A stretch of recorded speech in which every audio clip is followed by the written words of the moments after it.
তোমরা চলে এসেছো। চলো আমরা এখন একটা গল্প শুনি, কেমন? এক শহরে আছে একটা প্রজাপতির মতো মেয়ে, খালি এদিক ওদিক ছুটে বেড়ায়, কখনো শান্ত হয়ে বসে না, আর সারাদিন খিলখিল করে হাসে। ওর নাম হলো সারিন। স্কুলে সারিনকে সবাই খুবই পছন্দ করে। পড়ালেখায় যে খুবই ভালো, আবার সবার কথা শুনে। তাই সারিনের অনেক বন্ধু। একদিন কি হলো জানো? সব বন্ধুরা মিলে একটা মাঠে খেলা করছিল, ওদের স্কুলেরই মাঠে। হঠাৎ সবাই দেখলো একটা কুকুর দৌড়ে আসছে।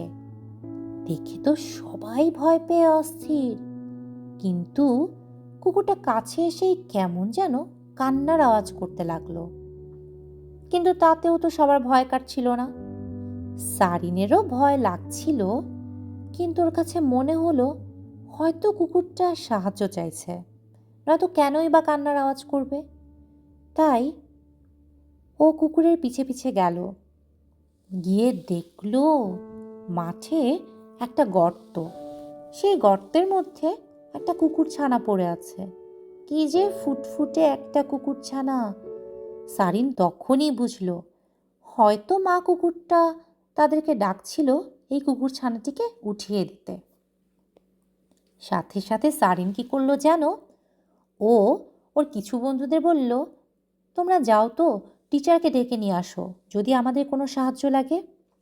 আর কিছু বন্ধুদের বলল, আমাদের স্কুলের মাঠের পাশে যে আরেকটা মাঠ, যেখানে একটা বিল্ডিং তৈরির কাজ চলছে, ওখানে অনেক কাঠের টুকরো, তোমরা বুঝে শুনো একটা দুটো কাঠ নিয়ে আসো।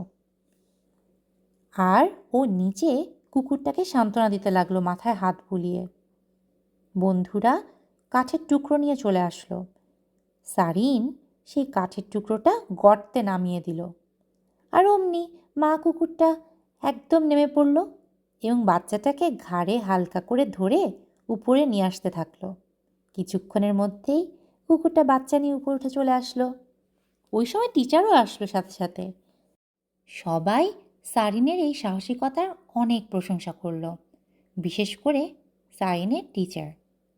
কারণ এই যে সারিন ভয় পাচ্ছিল, ভয়কে জয় করে সারিন এই যে কুকুরছানাটা, অসহায় কুকুরছানাটাকে এবং কুকুরছানার মাকে যে সাহায্য করলো, তা অবশ্যই অনেক প্রশংসার যোগ্য। শুধু তাই না, ও সবাইকে একসাথে করে একটা দলে ভাগ করে দিয়ে কাজটাকে সহজ করে নিয়েছিল।